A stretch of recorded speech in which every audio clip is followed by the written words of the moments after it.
The first time I noticed something was wrong, I was cleaning under my parents' bed. Not the dramatic revelation you'd expect for a decade of lies, but that's how truth works sometimes.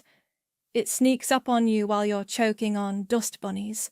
My name is Caitlin, and I've spent the last 10 years of my life taking care of my sister, Summer. Or at least, that's what I thought I was doing. Working 60-hour weeks at the hospital, sending most of my paycheck home, cancelling dates, dreams, and eventually my whole life. All because Summer was dying. Always dying, never quite dead. "Katie, please." Mom had begged that day in the hospital when I was 19. "She needs you. We need you." Summer lay in the hospital bed, pale and fragile, like a butterfly with broken wings. Dad stood in the corner, silent tears streaming down his face. I dropped out of college the next day. The scholarship letter stayed pinned to my bulletin board for years, a reminder of what I'd given up. "But family comes first, right? You're an angel," they'd tell me. "Such a good sister." The words became a chain around my neck, growing heavier with each passing year. I was searching for Mom's missing pain medication when I found the shoebox. It was pushed far back, wrapped in an old sweater. Inside were vacation photos, dozens of them, pristine beaches, luxury resorts, sunset cruises. And there was Summer. She wasn't bald. She wasn't thin. She was beaming, cocktail in hand, tanned and healthy in a bikini that probably cost more than my monthly rent. The timestamp read 3 months ago, exactly when she'd been too sick to attend my birthday dinner. "Katie?" Mom's voice floated up the stairs. "Did you find the pills?" My hands shook as I flipped through more photos. Summer parasailing in Cabo. Summer shopping in Milan. Summer dancing at a rooftop bar in Singapore. All dated during her supposed treatments, hospital stays, and bad days. "Coming, Mom," I called back, my voice surprisingly steady. I quickly photographed everything with my phone, wrapped the box exactly as I'd found it, and slid it back under the bed. Downstairs, Mom was stirring soup in the kitchen. "Poor Summer's having another rough day," she sighed. "Could you stop by the pharmacy later? We're running low on her medication." I watched her face carefully, searching for signs of deception. How had I never noticed before? The slight twitch at the corner of her mouth, the way her eyes never quite met mine when she talked about Summer's condition. "Of course," I said. "Anything for Summer." My phone buzzed. A text from Summer. "Having really bad pain today. Could really use some sister time, and maybe that pasta from Giovanni's." I looked at the message, then at the photos I'd just taken. In the most recent one, dated yesterday, she was doing yoga on a beach at sunset. "I'll bring it by after work," I replied, adding a heart emoji. My fingers felt numb. That night, I sat in my apartment, spreading the photos I'd printed across my coffee table. Restaurant receipts from Paris, shopping bags from Gucci, first-class boarding passes, a decade of luxury funded by my sacrifices, my guilt, my love. My phone rang. Dad this time. "Princess, your mother said you seemed off today. Everything okay?" "Just tired," I said. "Long shift." "You work too hard, sweetheart, but you know how much it means to Summer, to all of us." I stared at a photo of him golfing at some exclusive resort, arm around Summer, both laughing at the camera. The date stamp matched the week he'd told me he couldn't afford his half of Summer's treatment. "I know, Dad," I whispered. "I know exactly what it means to all of you." After hanging up, I opened my laptop and typed, "Private investigator near me." 10 years of my life gone, spent serving their lies. My hands weren't shaking anymore.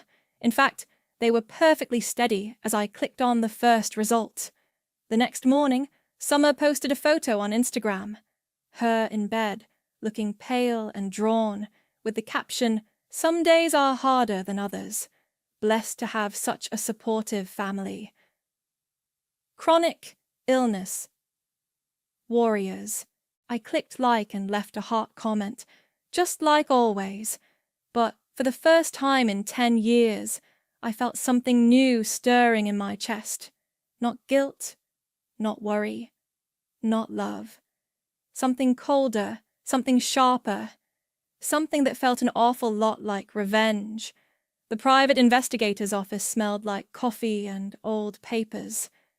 Julian sat across from me, flipping through the photos I'd brought, his expression unchanging. "So you want proof?" he asked, setting down the stack. "I have proof," I said, tapping the photos. "What I need is documentation, bank records, travel history, medical records, or lack thereof." He leaned back, studying me. "You know this could get ugly. Family fraud cases usually do." "It's been ugly for 10 years. I just didn't know I was the only one not in on the joke." My phone buzzed. Summer again. "Having a really rough morning. Could you come by? Mom's out and I'm scared to be alone." I showed Julian the text. "See? This is what they do. Every single day." "Give me a week," he said, gathering the photos. "And don't change your behavior. Act normal." Acting normal meant stopping by my parents' house that evening. Summer was in her usual spot on the couch, wrapped in blankets, looking frail. "There's my guardian angel." She smiled weakly. The same smile she'd given me thousands of times before. Now I saw the calculation behind it. "Brought your favorite soup," I said, setting down the bag. "You're the best." She reached for my hand. "Stay a while? Tell me about your day?" I sat, remembering a similar scene from last year. Summer had screamed in pain just as I walked in. Now I wondered, had she been waiting behind the door, listening for my footsteps? "Just the usual hospital stuff," I said. "Actually, I ran into Cousin Valerie today." Summer's hand twitched in mine, barely noticeable, but there. "Oh, how is she?" "Good. She mentioned wanting to visit you soon." "I'm not really up for visitors," Summer said quickly. "You know how it drains me." "Of course." I squeezed her hand, thinking of the party photos Valerie had accidentally posted last week. Summer doing shots at some club, no sign of illness in sight. My phone rang. Julian. "Sorry, work call," I told Summer, stepping outside. "What did you find?" "How familiar are you with the Cayman Islands?" I closed my eyes. "Let me guess. Offshore accounts? 3 of them. Your parents opened them 8 years ago. The deposits match up perfectly with your transfer records and those GoFundMe campaigns they ran." "How much?" "You might want to sit down for this." I didn't sit. I stood in my parents' driveway, listening as Julian laid out numbers that made my knees weak. My entire adult life measured in dollar signs, all of it funneled into secret accounts. "There's more," Julian said. "I found Summer's Instagram, her real one, not the sick girl account. She has another phone, another name she uses. You should see these posts." "Send me everything." Back inside, Summer was sipping the soup I'd brought. "Everything okay at work?" "Fine," I said, watching her perform her practiced invalid routine, the slight tremor in her hands, the careful way she held the spoon. How had I never noticed it was all choreographed? Mom came home while I was there, carrying shopping bags she quickly stashed in the closet. "Katie, You're such a good girl, checking on your sister. Actually, Mom, I wanted to talk to you about something. Of course, sweetie. Summer's next treatment is coming up, right? The one in Switzerland? Yes, Mom said slowly. The specialist there. He's very expensive, but he's Summer's best hope. Thing is, I'm having trouble with the transfer. The bank needs some documentation. Mom's face flickered, just for a second. Documentation? Medical records, treatment plans. You know, for such a large transfer. Oh, I'll have your father handle it, she said quickly. You don't need to worry about the details. But I'd like to see... Katie, Summer called weakly from the couch. I'm feeling dizzy, right on cue. I watched Mom rush to her side, the practiced dance of distraction they'd perfected over years. My phone buzzed with files from Julian, photos of Summer skydiving in Dubai last month, drinking in Vegas, sailing in Greece. I should go, I said. Early shift tomorrow. But Summer needs... I'm sure she'll be fine. I headed for the door, then turned back. Oh, by the way, how was the weather in the Caymans? Mom froze. Summer's spoon clattered against her bowl. What? Mom's voice was barely a whisper. Nothing, I smiled. Just something I heard at work. Get some rest, Summer. Looks like you need it. I left them standing there, my mother's face pale, Summer's eyes wide. In my car, I opened Julian's files and started reading. It was time to let their house of cards collapse, and I would be there to watch every card fall. The call came at 3 a.m., right on schedule. Mom's ringtone pierced the darkness of my bedroom, the special one I'd set years ago so I'd never miss an emergency. Summer's taken a turn. Mom's voice cracked with practiced desperation. The Swiss doctor can see her next week, but we need the deposit today. 40,000, Katie. I hate asking, but... No. The silence that followed was deafening. What do you mean? No? Her voice shifted, a subtle edge replacing the tearful tremor. I mean, no, Mom. I can't help this time. Your sister could die, she hissed. Funny, she looked pretty alive in that Instagram post from the Ritz Paris yesterday. Click. The line went dead. I turned my phone on silent and watched as the messages started flooding in. First from Mom. How dare you abandon your sister? Then Dad. We raised you better than this. Summer. I'm scared. Please don't do this to me.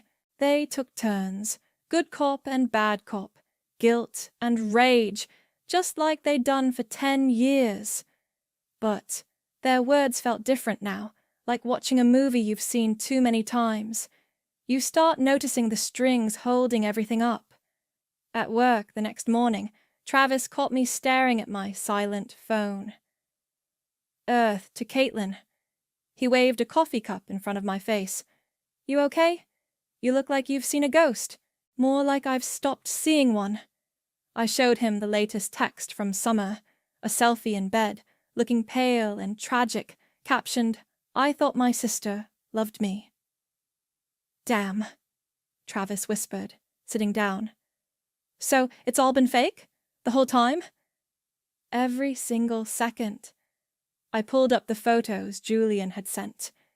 Here's what she was actually doing while I was working double shifts to pay for her treatments. Travis scrolled through them, his face darkening. You could burn them without a single match, you know. What do you mean? These photos, the bank records, one anonymous tip to the right people and their whole world implodes. Sometimes the best revenge is just letting consequences happen. My phone lit up again. Dad this time. Your mother's crying. Is this what you want? To destroy this family? They already destroyed it, I said. turning the phone face down. They just made me think I was holding it together. The day crawled by in a blur of messages and missed calls. Around lunch, Summer switched tactics. "Remember when you held my hand through chemo?" she texted. "I was so scared, but you made me feel safe." I did remember. I also remembered Julian's report showing no record of any chemotherapy at any hospital in the state. "Remember all the nights you stayed with me in the hospital?" Yes. In the waiting room, because they always had an excuse why I couldn't come back to the actual room. "Your sister's manipulation game is Olympic level," Travis said, reading over my shoulder during our break. "She learned from the best." I showed him Mom's latest, a photo of Summer supposedly passed out, captioned, "Hope you're happy now." "What's your plan?" "Nothing." "Nothing?" I smiled. "They've spent 10 years building this house of cards. All I have to do is stop being the wind holding it up." My phone rang again. Summer's special ringtone, the one that used to make my heart stop with panic. I declined the call. "She's not dying," I said, more to myself than Travis. "She's never been dying. She's been living better than I have, on my dime." "While you put your whole life on hold." "Not anymore. That night, I went home to find them waiting in my apartment building's lobby. Mom, Dad, and Summer, who miraculously looked well enough to stand. "We need to talk," Dad said firmly. "No, we don't." I walked past them to the elevator. "Katie, please." Summer grabbed my arm. "I'll die without—" "Without what?" I turned to face her. "Without the spa treatments in Dubai? The shopping sprees in Milan? The private villa in Bali?" Her hand dropped. Mom stepped forward. "You don't understand. I understand perfectly. You needed a cash cow, and I was dumb enough to believe every lie you fed me." The elevator dinged. "But the cows run dry." "We're your family!" Dad's voice echoed through the lobby. I stepped into the elevator and turned to face them one last time. "No, you're con artists who happen to share my DNA. There's a difference. As the doors closed, I saw Summer's face change. The mask of illness dropped, replaced by something ugly and real. For the first time in 10 years, she was showing me her true self, and I was finally strong enough to look away. "You're sure you want to do this?" Julian asked, spreading the evidence across my kitchen table. "Once we start, there's no going back." "They didn't give me a chance to go back for 10 years, I said, sorting through the files. "How many people did they scam? At least 300 through GoFundMe alone. Then there's the church donations, private contributions, medical charities." He shook his head. "Your sister's quite the actress." "She had good teachers." My phone buzzed. A message from Valerie. "Hey, weird question. Wasn't Summer supposed to be having organ therapy last week? Because I swear I just saw her in my friend's jet ski photos from Miami." I clicked the link. There was Summer, gleaming with health, throwing a peace sign from a jet ski. The post was dated 3 days ago, exactly when Mom had told everyone Summer was too weak to even leave her bed. "Perfect timing," I muttered, forwarding the photo to Julian. "Add it to the pile." "Already on it." He typed rapidly on his laptop. "The scheduled posts will start going live tomorrow. Anonymous account, untraceable." I'd spent the week carefully documenting everything. Every lie, every scam, every dollar squeezed from sympathetic strangers. Julian had helped me create a timeline that would devastate their carefully constructed facade. My phone lit up again. This time it was Rachel, my old college roommate. "Did you know your sister's medical GoFundMe was just reported Are you okay? So, it was starting. I texted back a simple, I'm fine, and turned to Julian. How long until it all comes out? The social media posts are timed to drop every hour for the next 24 hours. The fraud reports have already been filed with the relevant authorities. I'd say by this time tomorrow, your family's going to have some explaining to do. As if on cue, Mom called. I let it go to voicemail. Katie! Her voice trembled with rage, barely masked as concern. Someone's spreading horrible lies about Summer online. We need you to make a statement supporting her. Call me back immediately. Wow, Travis said from my couch, where he'd been quietly listening. She doesn't even try to explain or deny it. She never had to before. I always just believed whatever they told me. My laptop pinged. The first anonymous post had gone live, a detailed timeline of Summer's supposed hospital stays matched against her actual vacation photos. The comments were already flowing in. Is this real? I donated thousands to her treatment. Someone call the police. Summer's Instagram followers were dropping by the hundreds. Her latest sick girl post was flooded with questions she couldn't answer.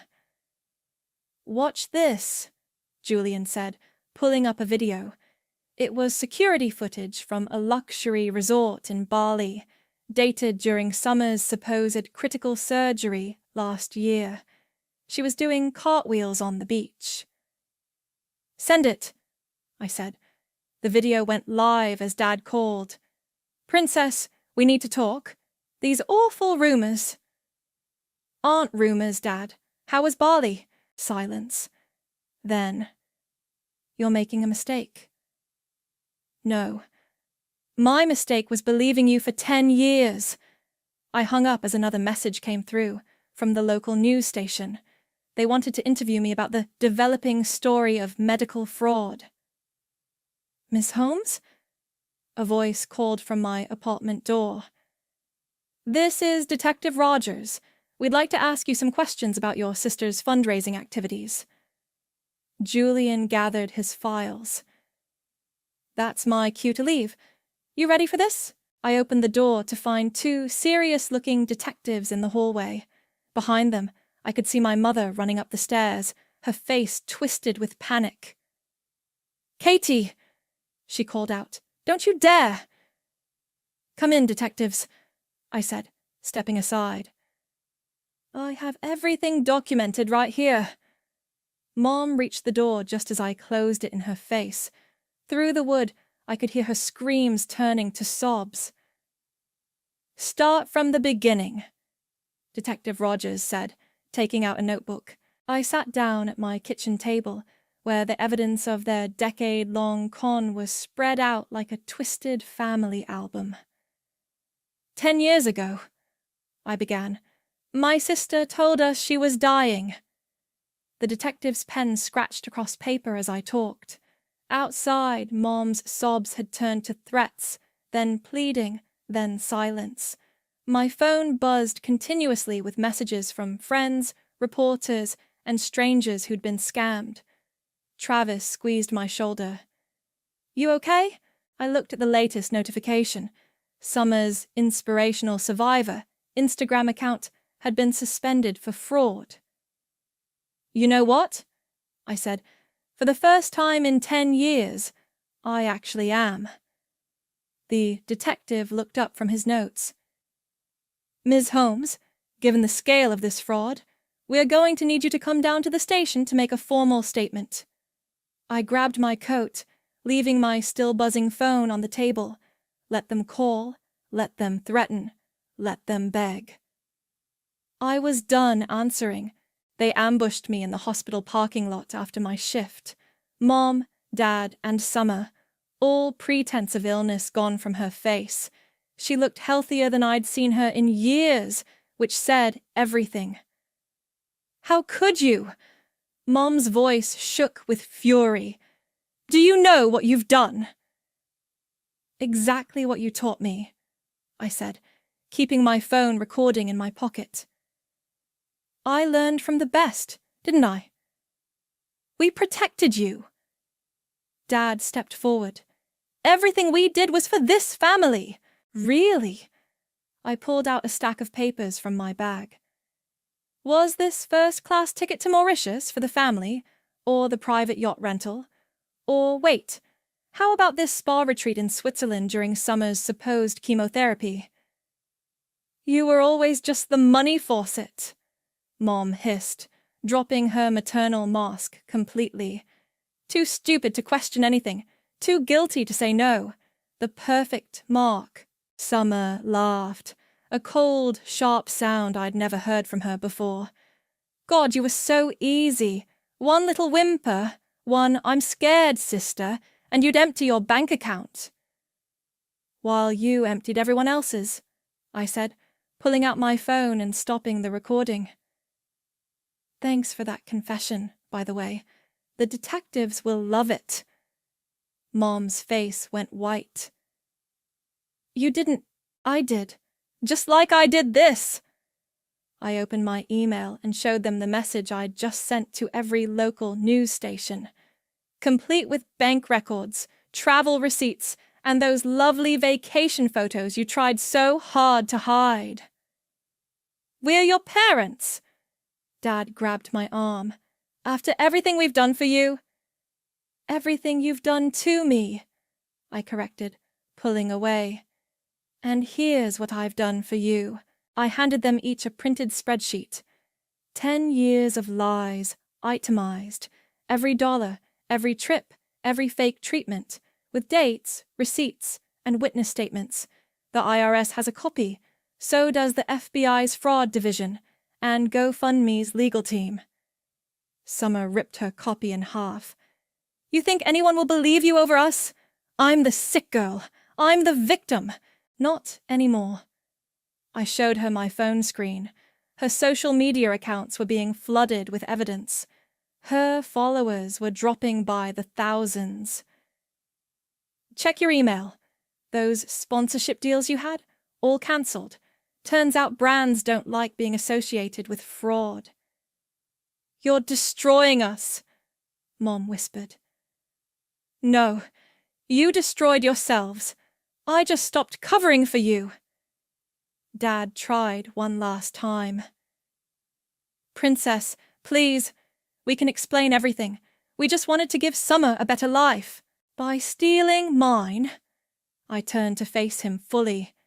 You watched me give up college, my career, my relationships, everything. You watched me work myself sick to pay for your vacations. What kind of father does that? I did what I had to. Save it for the judge. I started walking toward my car. The FBI wants to talk to you all tomorrow. I'd suggest bringing lawyers. Wait! Summer called out. For a moment, she sounded like my little sister again. Katie, please. They made me do it. I didn't want to. Really? I turned back. They forced you to post those beach photos? To laugh about scamming people in your private messages? To mock me to your friends? Her face crumpled. I can explain. I haven't just cut you off, I said quietly. I've burned every bridge you might use to scam someone else. Good luck finding anyone who'll trust you after this. Mom lunged forward suddenly, hand raised to slap me. I caught her wrist mid-swing. Assault charges won't help your case, I said calmly, and the security cameras are watching. She jerked away like I'd burned her. You were always jealous of Summer, always wanted to be the center of attention. No, Mom. I wanted to be your daughter, not your ATM. My phone buzzed, Travis texting to make sure I was okay. I typed back quickly. All good. The show's almost over. We'll tell everyone you're lying, Summer threatened. That you're mentally unstable, jealous, delusional. Go ahead. I opened my car door. The evidence speaks for itself. And unlike you, it doesn't need to fake anything. As I drove away, I watched them in my rearview mirror. Mom had collapsed dramatically onto the pavement, her final performance. Dad was on his phone, probably calling their lawyer. Summer just stood there, watching her carefully constructed world crumble. My phone kept buzzing with notifications. The story was breaking across social media. Their friends were unfriending them en masse. The church had already announced an emergency meeting about the disturbing allegations. But for the first time in 10 years, I didn't feel responsible for fixing anything. Let them scramble. Let them panic. Let them feel what it's like to have their whole world pulled out from under them. I had a decade of my own life to rebuild. The FBI raid happened on a Tuesday morning. I watched from my car across the street as agents carried out boxes of evidence from my parents' house. Summer stood on the front lawn in designer pajamas, crying for the news cameras that had gathered. "She's still acting," Travis said from the passenger seat. "Look at how she keeps checking to make sure they're getting her good side." Old habits die hard, I guess. My phone buzzed with a news alert. Local woman accused of decade-long medical fraud scheme. Below was a split-screen photo, Summer's sick girl Instagram post next to her parasailing video from last month. "Ms. Holmes!" A reporter spotted me and rushed over. "Can we get a statement about your sister's alleged fraud?" "No comment," I said, rolling up my window. "But you might want to check her Cayman Islands accounts. The numbers are interesting." Travis and I drove to work in silence. The hospital was buzzing with gossip. Everyone had seen the news. As I walked to my office, people stopped to stare or whisper. Some looked sympathetic, others accusatory. "Don't let them get to you," Travis said as we passed a group of whispering nurses. "I'm not. They'll understand soon enough." My email inbox was flooded. Former donors demanding explanations, journalists requesting interviews. But one subject line caught my eye. "Hospital Administration, Commendation Notice." "They're giving you an award," Travis read over my shoulder, "for exceptional integrity in reporting healthcare fraud. The ceremony's next week." Ironic, isn't it? All those years working here to pay for Summer's fake treatments, and this is what finally gets me recognized. My phone rang. "Julian, their accounts are frozen," he said without preamble. "All of them. The FBI found even more than we did. Your parents had a whole network of fake charities set up." "How much?" "Millions. Your sister's illness was quite profitable." I hung up as another news alert popped up. Summer's main sponsor, a wellness company, had dropped her and was pursuing legal action. Her influencer empire was crumbling in real time. "Katie," a soft voice called. It was Maria, one of the older nurses. I just wanted to say I'm sorry. We all donated to your sister's fundraisers. We had no idea." "Neither did I said. "But thank you." By lunchtime, my parents' social circle had imploded. Their country club membership was revoked. The church announced they were launching an internal investigation. Summer's fake illness support group had banned her and issued a public apology to their members. "Your revenge is basically running itself now," Travis noted as we ate lunch in my office. "You barely have to do anything." "That's the beauty of it. The truth is doing all the work." My phone lit up with a text from Valerie. "OMG, did you see Summer's meltdown video? It's going viral." I clicked the link. There was my sister, screaming at reporters outside our parents' house, her carefully crafted sick girl persona completely shattered. "You don't understand," she shrieked. "I deserve nice things. I deserve a good life." "Well, that's going to look great in court," Travis said dryly. The hospital awards ceremony was a small affair in the conference room. As I walked to the podium, I saw genuine respect in my colleagues' eyes. Not pity, not sympathy, just respect. "Caitlin has demonstrated extraordinary courage," my supervisor said, "in exposing a sophisticated healthcare fraud scheme, even at great personal cost. Her quiet heroism reminds us why integrity matters in medicine." I accepted the plaque, thinking of all the nights I'd worked extra shifts in this same hospital, believing I was helping my dying sister. The irony wasn't lost on me. After the ceremony, Travis walked me to my car. "You know what's weird?" I said, looking at the award in my hands. "I thought exposing them would feel more, I don't know, dramatic, but it's just quiet." "Sometimes the biggest changes happen quietly," he said. "Now that you're not carrying them, what do you want?" I looked at my phone. No messages from my family for the first time in 10 years. No guilt trips, no emergencies, no demands. Just silence. "I want to live," I said finally. "Just live, without their weight on my shoulders." Travis smiled. "That sounds like a good place to start." As we drove home, another news alert popped up. "Local family under federal investigation for massive charity fraud."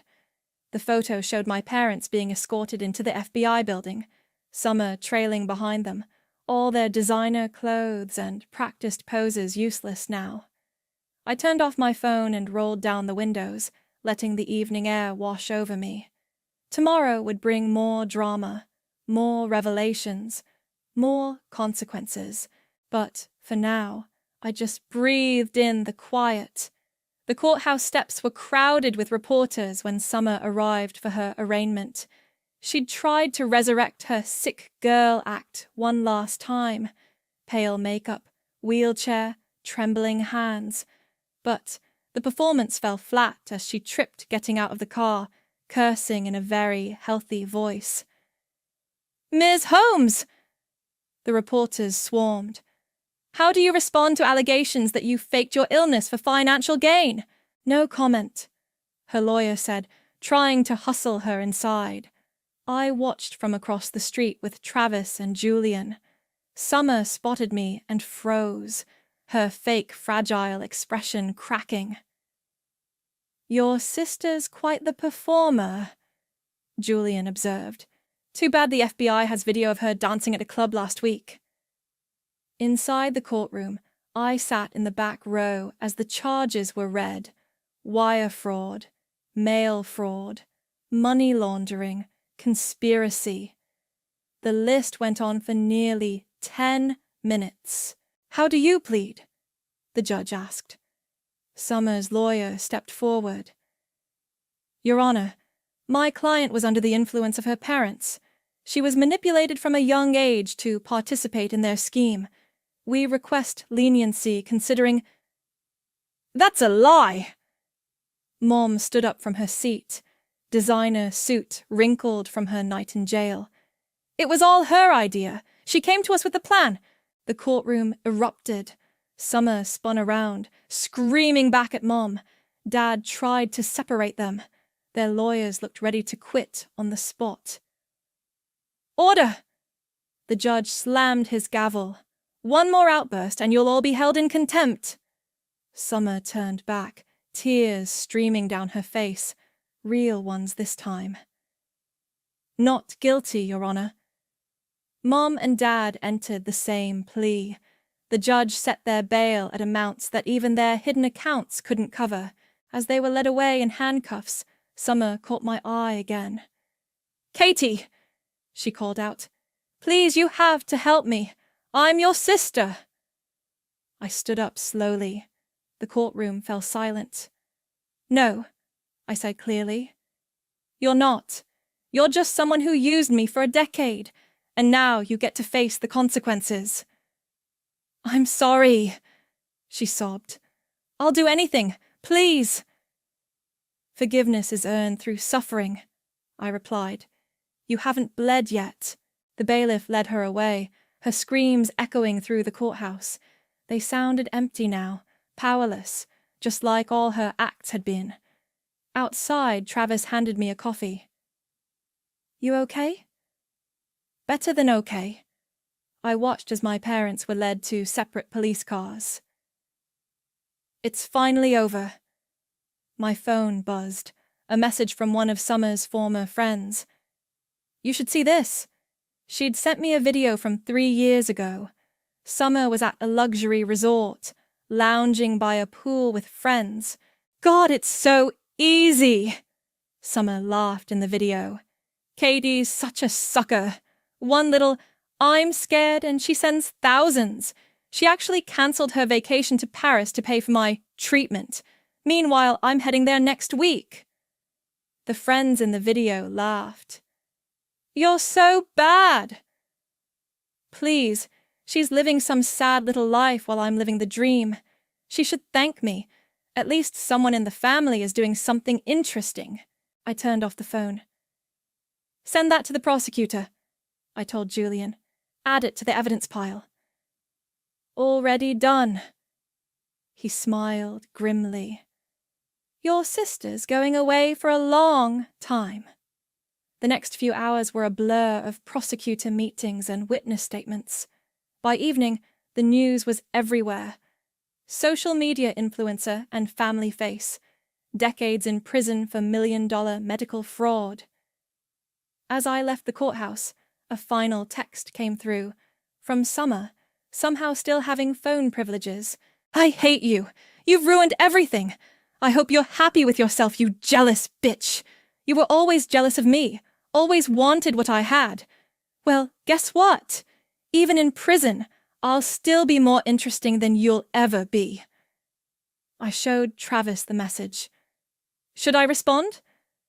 What would you say? I thought about it, then typed, Goodbye, Summer. Enjoy your new life of actually being confined to a small room. At least this time you won't have to pretend. Then I blocked her number. Oh, want to grab dinner? Travis asked as we walked to the car. Actually, I said, pulling out an envelope, I have something else in mind. Inside was a plane ticket, the first vacation I'd booked for myself in 10 years. Greece?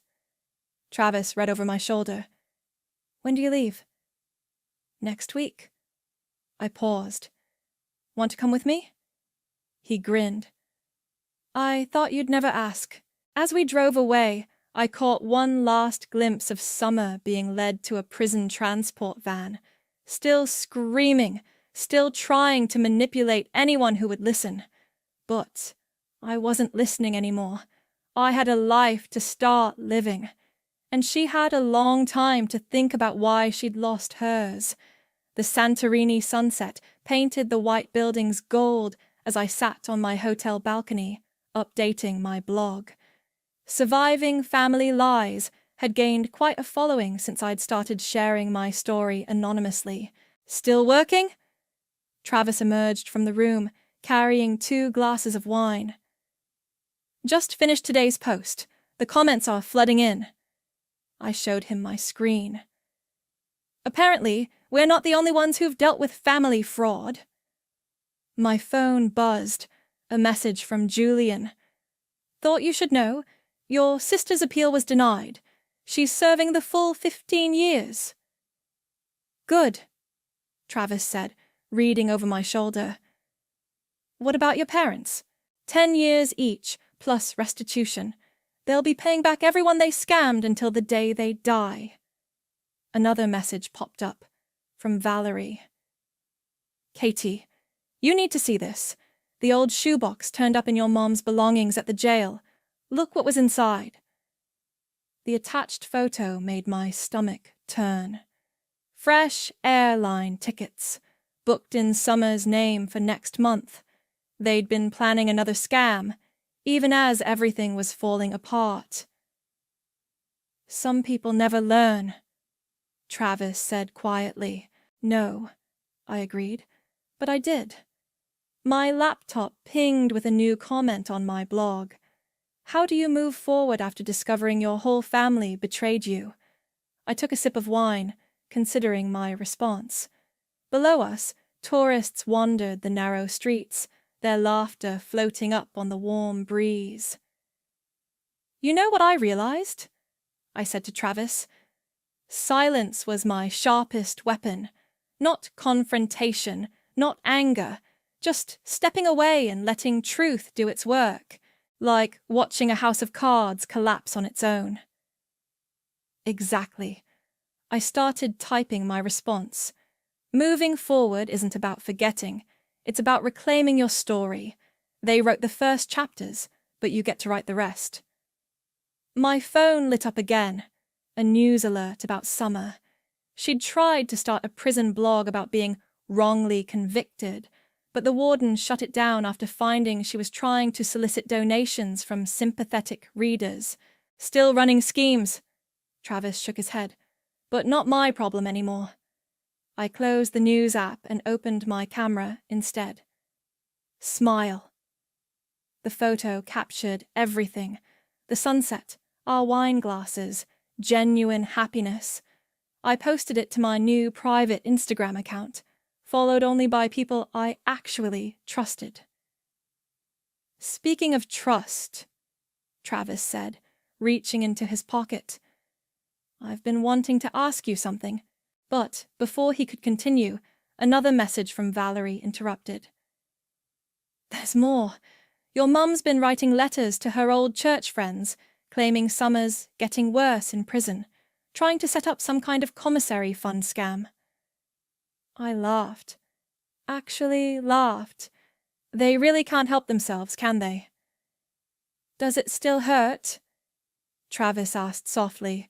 I looked out at the Mediterranean, thinking about the decade I'd lost to their lies. Not like it used to. Now it just feels distant, like watching a movie about someone else's life. And this life? I turned back to him, to the ring box he'd finally managed to pull from his pocket. This one's real. This one's mine. The ring caught the last rays of sunset as he slipped it on my finger. Simple, elegant, honest. Everything my old life hadn't been. My laptop pinged again. Another blog comment. Weren't you afraid of being alone after cutting off your whole family? I showed Travis the question. Want to help me answer this one? Together we wrote, the truth about toxic families is that you're already alone. You just have company in your isolation. Real connections can only grow in honest soil. Sometimes you have to clear the field before you can plant something new.